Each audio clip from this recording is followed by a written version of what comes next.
মই যদি ঈশ্বৰ হলোহেঁতেন আজিৰ মানুহ সৃষ্টি কৰা বন্ধ কৰি দিলোহেঁতেন নতুনকৈ সৃষ্টি কৰিলোহেঁতেন আৰু এবিধ মানুহৰ দৰে জন্তু যি মাৰি কাটি খাই বৈ শুই জীয়াই নাথাকি আৰু বহুত কিবা কিবি কৰিলেহেঁতেন দিলোহেঁতেন এটা মস্তিষ্ক যাৰ কাম চিন্তা কৰা শুদ্ধভাৱে যি মস্তিষ্কত দৌৰিব অনুভূতি আবেগ উচ্চাকাংক্ষা আৰু দূৰদৰ্শনৰ অনিৰ্বাণ অশ্বমেধ ঘোঁৰা যি মস্তিষ্কত আস্ফালিত হ'ব পৰিৱৰ্তন আৱৰ্তন আৰু নিয়ন্ত্ৰণৰ ন ন সূত্ৰ দিলোহেঁতেন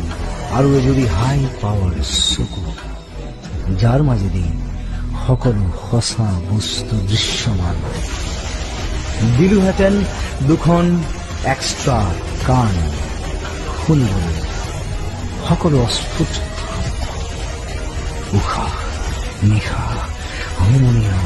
হতাশা আৰু সময়ৰ পদধ্বনি